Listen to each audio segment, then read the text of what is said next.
Assalamu alaikum warahmatullahi wabarakatuh, dear students. Welcome again to SK Classes online revision capsule course and I am Irshad sir.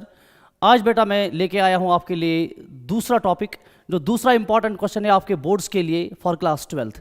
कल हमने पहला question discuss किया था development of male gametophyte, और उसमें मैंने आपको 3 नंबर के 2-4 क्वेश्चन लास्ट में बताए थे। और आज बेटा हम मोस्ट इंपॉर्टेंट क्वेश्चन जो आपके बोर्ड्स के लिए है, दूसरा important question from sexual reproduction in flowering plants, वो बेटा डिस्कस करेंगे। दूसरा क्वेश्चन हमारे पास ये रहा बेटा, development of female gametophyte, development of female gametophyte. ठीक है बेटा, इसको बेटा हम डिस्कस करेंगे आज। ठीक, फीमेल गमीटोफाइट की डेवलपमेंट किस तरह से हो जाएगी फ्लावरिंग प्लांट्स में। ठीक, इसमें सबसे पहले बेटा हमारे पास आ जाएगा मेगास्पोरोजेनेसिस। जैसे वहां पे हमने पढ़ा था माइक्रोस्पोरोजेनेसिस, और उसी तरह से ऑलमोस्ट है हमारे पास मेगास्पोरोजेनेसिस। ठीक, मेगास्पोरोजेनेसिस क्या है? It is the process of formation of megaspore from megaspore mother cell, ठीक, बाय ए मेयोटिक डिवीजन। ठीक, so process of formation of megaspore from megaspore mother cell by a meiotic division. ठीक, हमारे पास plants में बेटा असल में थोड़ा सा मैं आपको ले चलूंगा पहले यहां तक। जो फीमेल रिप्रोडक्टिव पार्ट होता है हमारे पास बेटा इस तरह से होता है, this is stigma, this is style, और नीचे बेटा इस तरह से ओवरी होती है। इसको बताएंगे हम कार्पल या पिस्टल भी बेटा इसको बोलते हैं। ठीक, it has 3 parts, this is stigma, this is style and this is ovary. Ovary के अंदर बेटा इस तरह से होता है ओव्यूल। ठीक, इस तरह से बेटा ओव्यूल होता है ओवरी के अंदर, ये ओव्यूल हो गया। ठीक, और ओव्यूल के अंदर इस तरह से बेटा हमारे पास पहले एक सेलुलर मास होता है, और उस सेलुलर मास को बेटा हम बोलते हैं न्यूक्लियस। ठीक, और न्यूक्लियस की एक सेल जो है that is towards the micropylar end, you must have read it. ठीक, और यही सेल जो है this will act as megaspore mother cell. तो हम क्या बोलेंगे? The process of formation of megaspores from megaspore mother cell by a meiotic division. हमारे पास ये जो सेल है बेटा, let this cell be megaspore mother cell, megaspore mother cell. ठीक, और इस सेल से बेटा क्या हो जाएगा? मेगास्पोर मदर सेल से, ये याद रखें ये सारी प्रोसेस जो होती हैं ये ओव्यूल के अंदर होती है। ये यहां पे बेटा ये सारी प्रोसेस होती है ओव्यूल के अंदर। ठीक, मेगास्पोर मदर सेल जो हमारे पास है ये बेटा आप याद रखेंगे ये डिप्लॉइड सेल होती है। इट विल अंडरगो मियोसिस, ये बेटा करेगी एक meiotic division, it will undergo meiosis. हमारे पास मेगास्पोर मदर सेल 2n है, it will undergo meiosis and it will formation of megaspores from megaspore mother cell. ठीक, और ये बेटा बनाएगी हमारे पास मेगास्पोर्स, ये हमारे पास बेटा बनेंगे मेगास्पोर्स। ठीक, since it is a meiotic division it will lead to the formation of 4 megaspores. ठीक है बेटा, तो 4 मेगास्पोर्स हमारे पास बेटा बनेंगे। ठीक, क्योंकि मियोसिस से एक सेल से 4 सेल्स बनती हैं। मुझे बताओ अगर मेगास्पोर मदर सेल डिप्लॉइड है तो यहां पे जो मेगास्पोर्स बनेंगे ये सारे मेगास्पोर्स क्या होंगे बेटा? शाबाश, ये सारे मेगास्पोर्स होंगे हैप्लॉइड। तो इनकी प्लॉइडी में लिखूंगा बेटा इधर NN। ठीक, तो सारे मेगास्पोर्स हैप्लॉइड होंगे। इस प्रोसेस को सिंपली हम बोलते हैं megasporogenesis. What is megasporogenesis? Formation of megaspores from megaspore mother cell by a process of meiosis और बाय मेयोटिक डिवीजन। ठीक, तो यहां पे बेटा दूसरे पॉइंट पे आ जाते हैं। Ovules generally differentiate a single megaspore mother from a single megaspore mother cell, ठीक, into the micropylar region of the nucleus। मैंने बेटा आपको पहले ही बताया ओव्यूल्स जो हैं इनके इधर माइक्रोपाइलर एंड में एक सेल होती हैं टुवर्ड्स द, ये सेल बेटा न्यूक्लियस की होती हैं, it is towards micropylar end. ये सेल बेटा जो न्यूक्लियस की सेल हैं ये होती हैं टुवर्ड्स माइक्रोपाइलर एंड। ठीक, तो ये माइक्रोपाइलर एंड पे जो सेल है यही सेल बेटा एक्ट करेगी एज मेगास्पोर मदर सेल, और फिर यही सेल करेगी मियोसिस। इससे बनेंगे हमारे पास 4 megaspores. It is a large cell, it is a large cell. ठीक है बेटा, ये क्या है? It is a large cell containing dense cytoplasm and prominent nucleus. तो मेगास्पोर मदर सेल जो है it is a large cell, it contains dense cytoplasm and इसमें बेटा होता है एक प्रोमिनेंट न्यूक्लियस। इस सेल का क्या होता है? It has a prominent nucleus. ये बात हमेशा याद रखें, जिस भी सेल को डिवीजन करना हो उस सेल का न्यूक्लियस जो है प्रोमिनेंट होना चाहिए, साइटोप्लाज्म डेंस होना चाहिए और सेल वॉल थिन होना चाहिए। ये कुछ कैरेक्टर्स है बेटा उन सेल्स के जिनको डिवाइड करना होता है, और यही कैरेक्टर्स हमारे पास किसके हैं? मेगास्पोर मदर सेल के हैं। ठीक, अच्छा यहां पे टेक्स्ट बुक का एक क्वेश्चन है, 1 नंबर का क्वेश्चन बेटा आपको बोर्ड में पूछा जा सकता है, very short answer type. What is the importance of megaspore mother cell undergoing meiosis? अगर मेगास्पोर मदर सेल मियोसिस करती हैं तो इसकी इंपॉर्टेंस क्या है? याद रखें, मेगास्पोर मदर सेल ने मियोसिस की, इसकी इंपॉर्टेंस ये है, मेगास्पोर मदर सेल खुद डिप्लॉयड थी और इसने बनाए हैप्लॉइड मेगास्पोर्स। तो इसकी इंपॉर्टेंस क्या है बेटा? फॉर्मेशन ऑफ, हम लिखेंगे इसकी इंपॉर्टेंस क्या है बेटा? इसकी इंपॉर्टेंस है formation of haploid, formation of haploid megaspores, formation of haploid megaspores, formation of haploid megaspores. ठीक, तो इससे हमारे पास जो मेगास्पोर्स बनेंगे वो क्या होंगे बेटा?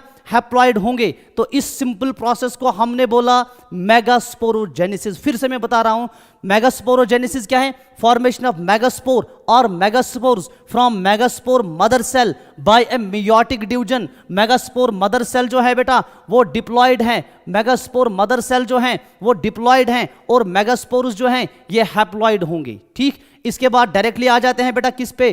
फीमेल गैमेटोफाइट पे।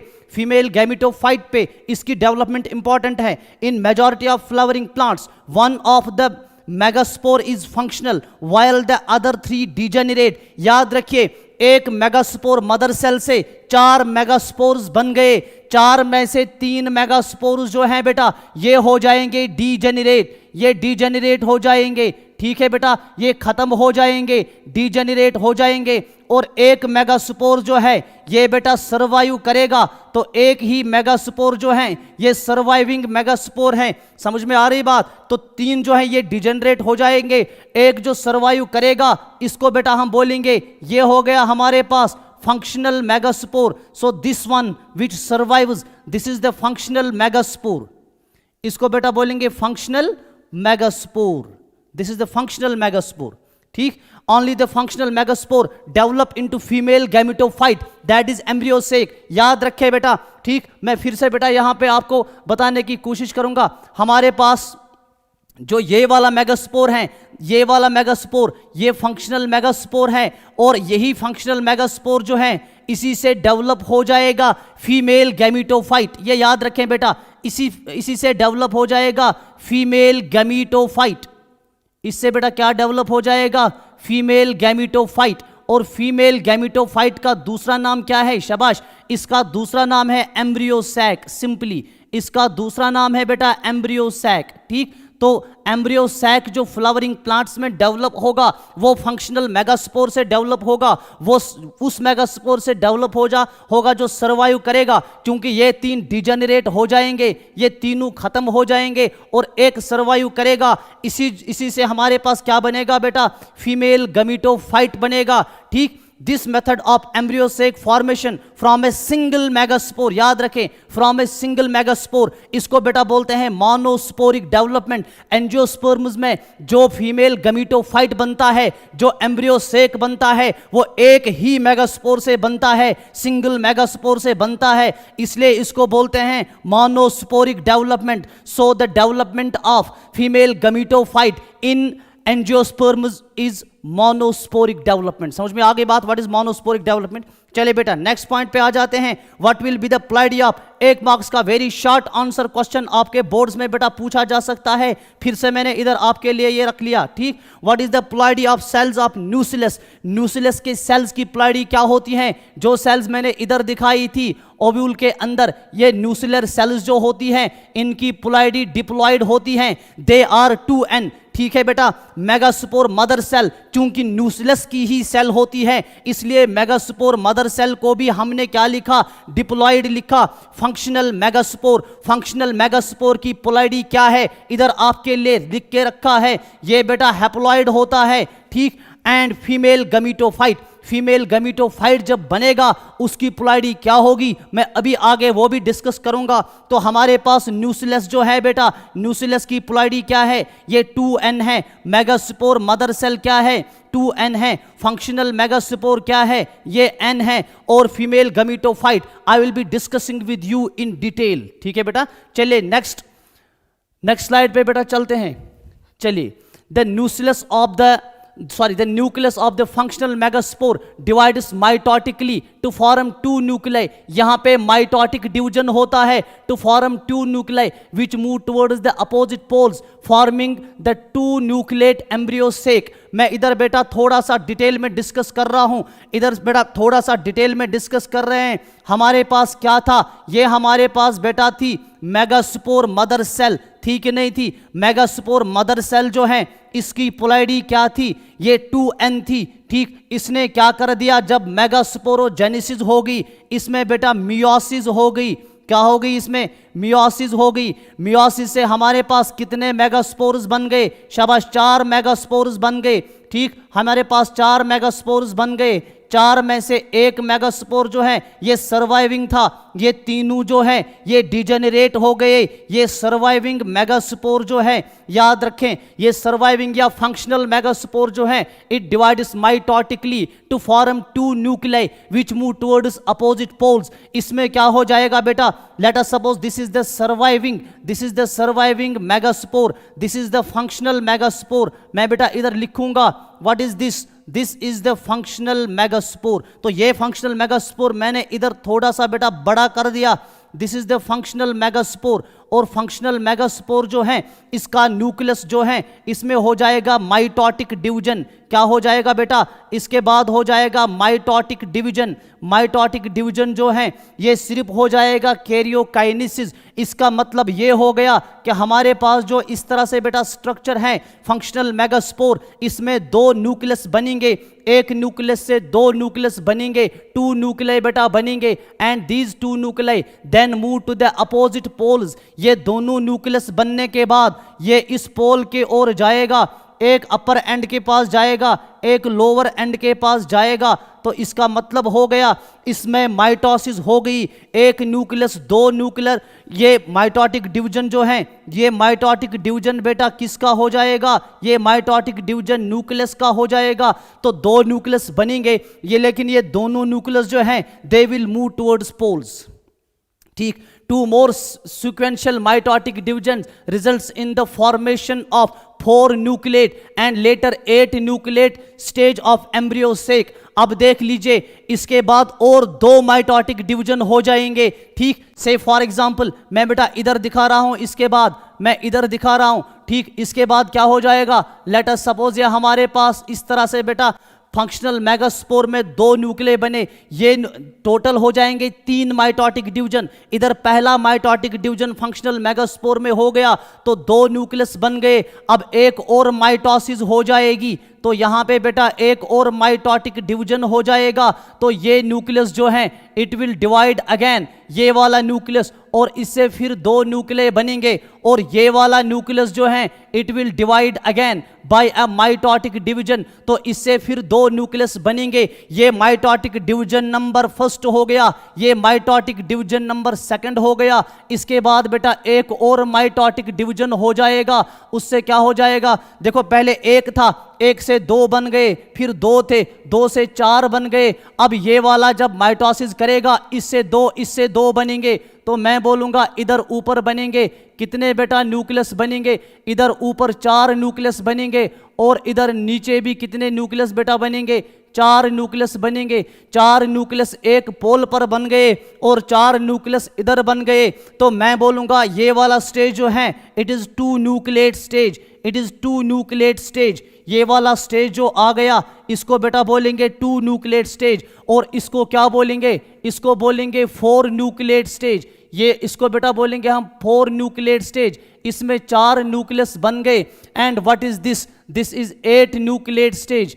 इसमें कितने न्यूक्लियस बेटा बन गए, इसमें 8 न्यूक्लियस बन गए। समझ में आ रही बात, ये सारी प्रोसेस जो है ना ये ओव्यूल के अंदर हो रही है, ठीक। तो इसमें 8 न्यूक्लियस बनेंगे, वही बोलता है पहले 4 न्यूक्लियस बन जाएंगे फिर 8 न्यूक्लियस बन जाएंगे, ठीक है बेटा। तो 8 न्यूक्लियस बनेंगे, फिर से समझे प्रोसेस। मेगास्पोरोजेनेसिस जब होगी पहले मियोसिस होगी, उसके बाद एक फंक्शनल मेगास्पोर था, उसमें 3 माइटोटिक डिवीजन हो गए, mitotic division number 1, 2 and mitotic division number 3। ये बेटा आपके पास हो गई तीसरी माइटोसिस, ठीक। 3 माइटोटिक डिवीजन से 8 न्यूक्लियस बन गए। लेकिन याद रखें ये माइटोटिक डिवीजन जो है इसमें these are free nuclear divisions, that means nucleus जब बनता है फिर सेल वॉल नहीं बनता है, तो इसीलिए सिर्फ न्यूक्लियस बनते हैं। It is of the interest to note that these mitotic divisions are strictly free nuclear divisions, इसीलिए सिर्फ न्यूक्लियस बने, ठीक। अब इसके बाद क्या हो जाएगा, that is nuclear divisions are not followed immediately by cell wall formation. पहले न्यूक्लियस बनते हैं, सेल वॉल जल्दी से नहीं बनता है, सेल वॉल बनने में टाइम लगेगा, ठीक। जब 8 न्यूक्लिएट स्टेज आता है उसके बाद सेल वॉल बन जाता है, उसके बाद वॉल फॉर्मेशन होती है और ऑर्गेनाइजेशन होती है टिपिकल फीमेल गमीटोफाइट या एम्ब्रियो सैक की, ठीक है बेटा। अब देख लीजिए ये 8 न्यूक्लिएट स्टेज आपके पास आ गया। अब इसके बाद बेटा बनेंगे वॉल्स, क्या बनेंगे, वॉल्स। इसमें बेटा इस तरह से सेल वॉल बनेगा, इस तरह से सेल वॉल बनेगा, इस तरह से बेटा वॉल फॉर्मेशन हो जाएगी, इस तरह से वॉल फॉर्मेशन हो जाएगी, ठीक। और इससे बेटा क्या हो जाएगा, आपका एम्ब्रियो सैक जो है वो आहिस्ता आहिस्ता डेवलप होना शुरू कर देगा, ठीक। थोड़ा सा बेटा इधर से एक और पॉइंट, अच्छा इधर बेटा मैं distribution of cells inside the embryo sac, अब मैं इधर बेटा बना रहा हूं, ये हमारे पास से फॉर एग्जांपल ये फीमेल गमीटोफाइट या जिसको हमने एम्ब्रियो सैक बताया, अभी जो मैंने आपको बताया इसको बेटा बोलेंगे हम एम्ब्रियो सैक, ये एम्ब्रियो सैक है, या सिंपली बेटा आप इसको बताए female gametophyte, female gametophyte, female gametophyte. ये हो गया बेटा आपका एम्ब्रियो सैक और female gametophyte. Very important question है आपके बोर्ड्स के लिए। अभी कितने न्यूक्लियस बने थे फिर से बता बेटा, मैं यहां पे फिर से लिखूंगा। अभी यहां पे हमें बने थे 4 न्यूक्लियस, यहां भी बने थे 4 न्यूक्लियस, ठीक। फिर सेल वॉल्स बने थे। अब देखो उन न्यूक्लियस और सेल्स की डिस्ट्रीब्यूशन किस तरह से होगी। There is a characteristic distribution of cells within the embryo sac. कैसी characteristic, 6 of the 8 nuclei are surrounded by cell walls. मैंने बताए थे ना, इधर बने थे हमारे पास कितने न्यूक्लियस, 1 2 3 और बेटा 4 न्यूक्लियस बने थे, ठीक। इधर भी हमारे पास बने थे 4 न्यूक्लियस, 1 2 3 एंड 4 न्यूक्लियस, ठीक। आउट ऑफ दीज 8 न्यूक्लियस क्या बता रहा है, इनमें से 6 जो हैं they are having the wall formation, उनके इर्द गिर्द बेटा सेल वॉल्स बनते हैं। Out of these 8 nucleus 6 are surrounded by cell walls, 6 को सेल वॉल बनते हैं, ठीक। एंड द रिमेनिंग 2 न्यूक्लियस, जो इधर 2 न्यूक्लियस हमारे पास बच गए, ये न्यूक्लियस नंबर 1, ये न्यूक्लियस नंबर 2, ये जो 2 न्यूक्लियस हमारे पास बेटा बच गए, ठीक। These are called polar nuclei, these are called polar nuclei, ठीक। And they are situated pole are situated below the egg apparatus in the large central cell. इनको पोलर न्यूक्लियाई क्यों बोलते हैं, अब देख लीजिए। थोड़ा सा मैं फिर से बेटा बताऊंगा, I will be erasing this, मैं फिर से इसको बेटा बनाऊंगा, ठीक, ताकि बात समझ में आ जाए, ठीक। ये देख लीजिए, इसको फिर से बेटा रब करके आपके लिए अच्छे से बना रहा हूं, ठीक। चलिए इधर देख लीजिए बेटा, थोड़ा सा अटेंटिव ऑफ रहेंगे। यहां पे कितने न्यूक्लियस रहे थे, यहां पे 3 न्यूक्लियस रह गए जिनको सेल वॉल्स बन गए। This is nucleus number 1, this is 2 and this is nucleus number 3। इधर भी बेटा आपके पास 3 न्यूक्लियस रहे, this is nucleus number 1, this is nucleus number 2, ठीक है बेटा, and this is nucleus number 3, ठीक। और यहां पे एक न्यूक्लियस जो था ना, इधर 4 थे, इधर भी 4 थे, इधर का एक न्यूक्लियस इधर आ गया, इधर का एक न्यूक्लियस इधर आ गया। ये दोनों न्यूक्लियस अब सेंटर में आ गए, ये सेंटर में रहेंगे। इस पूरी बड़ी सेल को सेंट्रल सेल बोलते हैं। ये दोनों न्यूक्लियस इसी सेल के न्यूक्लियस हैं, ठीक। तो इन 2 न्यूक्लियस को बेटा हम बोलते हैं पोलर न्यूक्लियाई। इनको क्या बोलते हैं, शाबाश, इनको बेटा बोलते हैं पोलर न्यूक्लियाई। क्यों इनको बोलते हैं polar nuclei? Because they migrated from poles and then they came into the centre. ये पोल से माइग्रेट होके कहाँ आ गए? सेंटर में आ गए। जैसे हमारे पास अक्सर बेशतर होता है, मैं बच्चों को अक्सर एग्जाम्पल देता हूँ, ठीक, हम में से कोई शुपैया में रहता है, कोई कुपवाड़ा में रहता है, फिर वो माइग्रेशन करके श्रीनगर रहने के लिए आता है। 30 साल गुजारने के बाद भी श्रीनगर के लोग उसको बोलते हैं ये शुपियन का हो गया, ये कुपवाड़ा का इधर रहता है, ठीक। तो इसका मतलब ये हो गया ये असल में पोलर न्यूक्लियाई थे, इनकी खसलत वही थी, इसलिए इसका नाम ही क्या दे दिया? पोलर न्यूक्लियाई दे दिया, ठीक। अच्छा, ये जो हमारे पास बाकी न्यूक्लियस थे, इन न्यूक्लियस पे मैंने बताया इनमें बेटा आ जाते हैं वाल्स। क्या आ जाते हैं? वाल फॉर्मेशन हो जाती हैं बेटा इन न्यूक्लियस में। इस तरह से इनमें वाल फॉर्मेशन हो जाती हैं। इधर भी बेटा इस तरह से वाल फॉर्मेशन हो जाएगी, ठीक। तो इस तरह से 3 न्यूक्लियस, 3 सेल्स ऊपर और 3 सेल्स नीचे, ठीक। सो हम बोलेंगे 3 cells are grouped together at the micropylar end. ये वाला एंड जो है इसको बेटा बोलेंगे माइक्रोपाइलर एंड। क्या बोलेंगे? This is called micropylar end. तो 3 सेल्स जो हैं they are grouped towards micropylar end, ठीक। और इन तीनों सेल्स को हम बोलते हैं एग apparatus। तो ये तीनों के तीनों सेल्स जो हैं बेटा इनको क्या बोलते हैं? इन सेल्स को बोलते हैं एग apparatus। एग नहीं बोलते हैं, इनको एग apparatus बोलते हैं। अभी समझें, एग apparatus में हमारे पास 3 सेल्स हैं, ठीक। एग apparatus जो हैं what do they contain? They contain 2 synergids and 1 egg cell. ये वाली सेल जो है बेटा इसको बोलते हैं हम एग सेल। क्या बोलते हैं इसको? इसको बेटा एग सेल बोलते हैं। और ये 2 सेल्स जो हैं इनको बेटा बोलते हैं हम सिनर्जिड्स। क्या बोलते हैं? सिनर्जिड्स बोलते हैं। तो एग apparatus जो है it contain 3 cells. Out of 3 cells 2 are called synergids and 1 is called egg cell. Synergids जो हैं they have special cellular thickenings at the micropylar tip called filiform apparatus which play an important role in guiding pollen tubes into the synergid. ये बेटा important point है, इसको बेटा आप याद रख लें, अपने जहन में बिठा के रख लें। हमारे पास ये जो सिनर्जिड्स हैं इनको इधर बेटा होती हैं सिंपल और स्मॉल फिंगर लाइक और thread like structures, special structures, इनको बेटा बोलते हैं फिलीफॉर्म। इनको बेटा क्या बोलते हैं? इनको बेटा बोलते हैं हम फिलीफॉर्म apparatus, ठीक। तो मैंने बताया the synergids are special cellular thickenings, इनको बोलते हैं फिलीफॉर्म apparatus। ये सेलुलर थिकनिंग्स जो हैं ये सिनर्जिड्स में होते हैं, इनको फिलीफॉर्म apparatus बोलते हैं। फिलीफॉर्म apparatus की फंक्शन क्या होती है? क्योंकि ये पूरा ओव्यूल के अंदर बनता है, इधर से जब पोलन ट्यूब आ जाएगा ये पोलन ट्यूब को गाइड करते हैं to enter into the synergid cell, ठीक। तो इनकी फंक्शन क्या है? ये गाइड करते हैं बेटा किसको? ठीक, ये गाइड करते हैं किसको? दे गाइड पोलन ट्यूब, दे गाइड पोलन ट्यूब, ठीक है बेटा।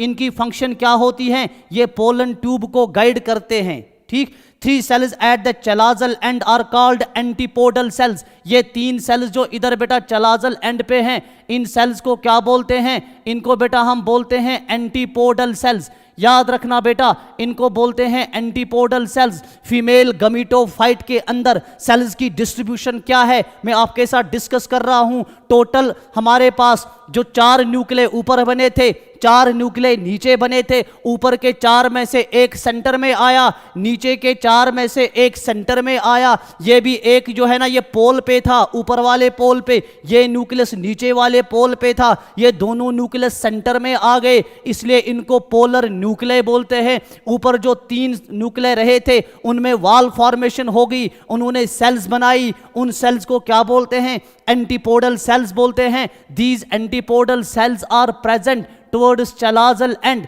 ठीक है बेटा, टुवर्ड्स चलाजल एंड। एंड हमारे पास जो माइक्रोपाइलर एंड है यहां पे भी 3 सेल्स होती हैं। बीच वाली सेल को एग सेल बोलते हैं और इन 2 को सिनर्जिड्स बोलते हैं, ठीक। सिनर्जिड्स में फिलीफॉर्म apparatus होता है जो पोलन ट्यूब को गाइड करता है, ठीक। चलिए बेटा इधर तक आपका क्लियर हो गया। द लार्ज सेंट्रल सेल, जो एक ये बड़ी सेल बच गई, ये बड़ी सेल बच गई, इसको बोलेंगे लार्ज सेंट्रल सेल। इस सेल को बेटा क्या बोलेंगे, इसको हम बोलेंगे बेटा सेंट्रल सेल। इस लार्ज सेल को बेटा क्या बोलेंगे, इसको सेंट्रल सेल बोलेंगे। It has two polar nuclei. मैंने पहले भी बताया इस सेल में कितने न्यूक्लियाई हैं, इसमें है बेटा 2 न्यूक्लियाई, उनको बोलेंगे टू पोलर न्यूक्लियाई। 10 हमारे पास जो एंजियोस्पर्म में एम्ब्रियो सैक बन गया या आपका जो फीमेल गमीटोफाइट बन गया एट मैच्योरिटी, जब ये मैच्योर हो जाएगा, it has 8 nucleate but 7 cell stage. इसमें 8 न्यूक्लियस हो गए,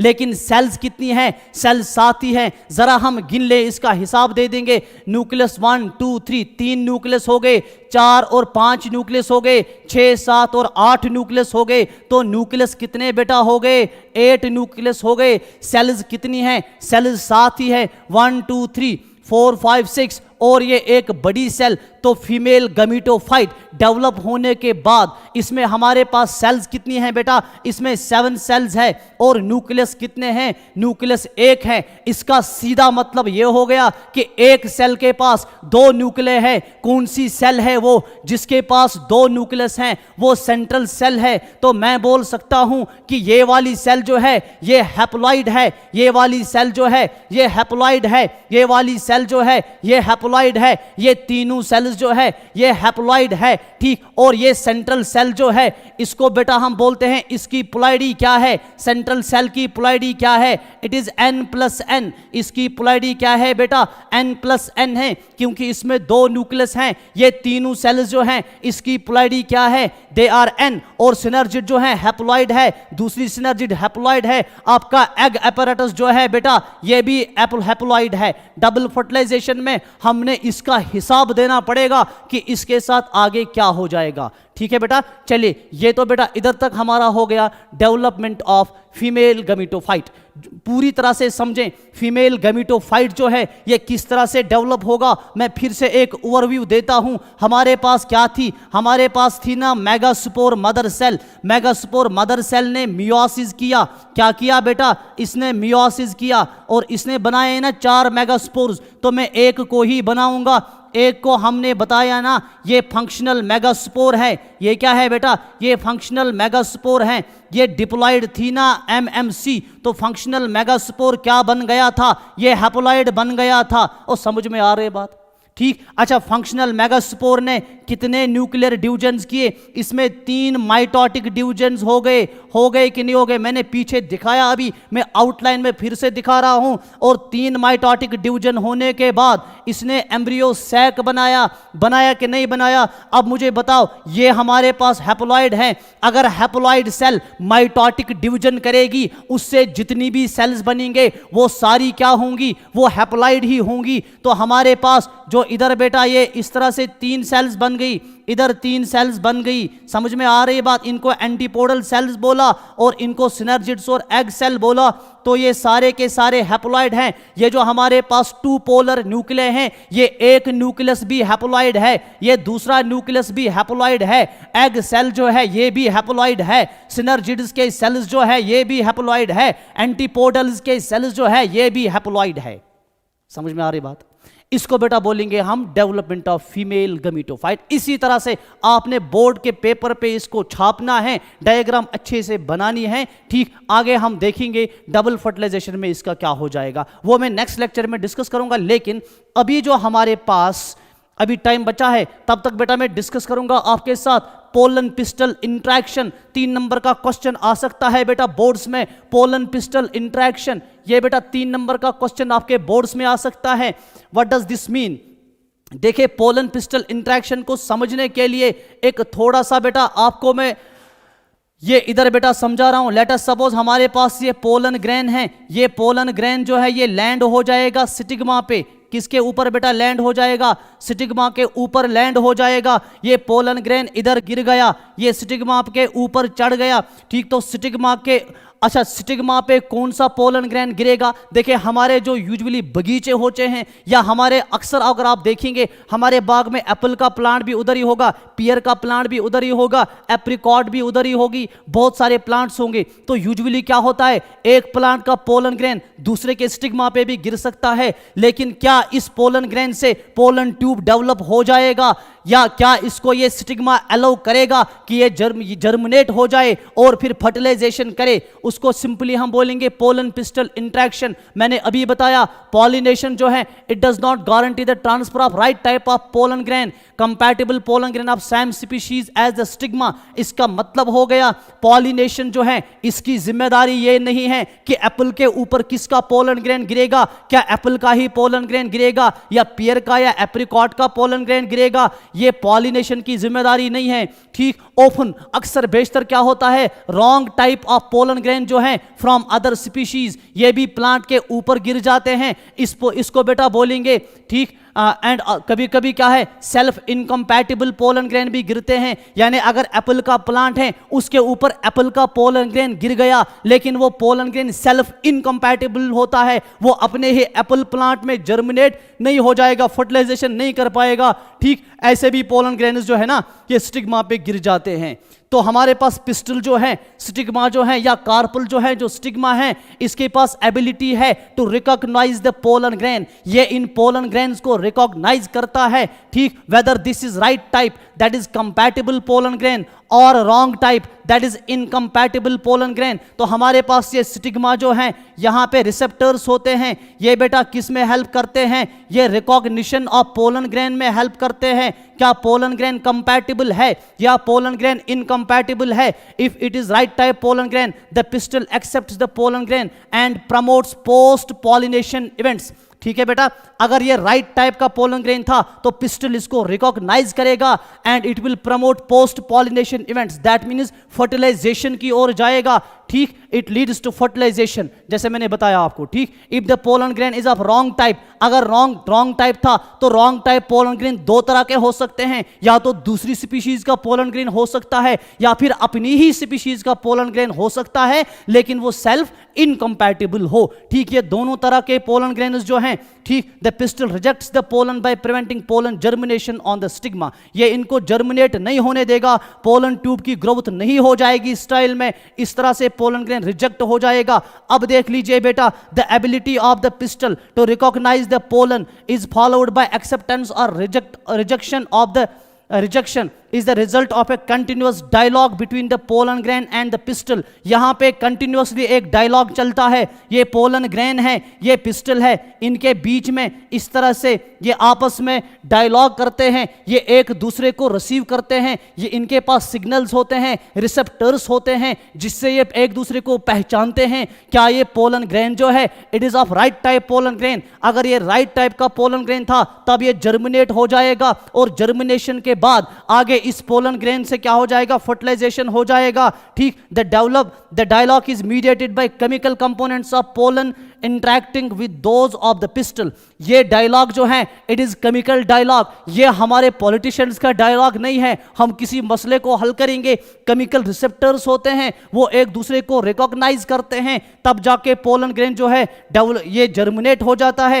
it is only in recent years that botanists have been able to identify some of the pollen pistil components and the interactions leading to its recognition followed by acceptance or rejection। ठीक है बेटा, चलिए इसके बाद 2-3 points है total. ठीक, following compatible pollination, अगर pollination compatible हो गई, ठीक, the pollen grain germinates on the stigma, ये स्टिग्मा पे ऊपर जर्मिनेट हो जाएगा और पोलन ट्यूब डेवलप हो जाएगा। से for example this is stigma, this is style, और बेटा ये नीचे ओवरी है, ओवरी के अंदर बेटा इस तरह से ये ओव्यूल हो गया। ठीक है बेटा, ये ओवरी के अंदर इस तरह से ओव्यूल हो गया, ओव्यूल के अंदर इस तरह से फीमेल गमीटोफाइट हो गया, यहाँ पे एग सेल हो गई। ठीक, ये पोलन ग्रेन बेटा इधर से आया, ये पोलन ग्रेन जो है हमने बताया it is in 2 celled stage and some are in 3 celled stage, यहाँ से डेवलप हो जाएगा। इस तरह से बेटा पोलन ट्यूब, तो पोलन ट्यूब में ultimately there will be 2 male gametes, ठीक है बेटा,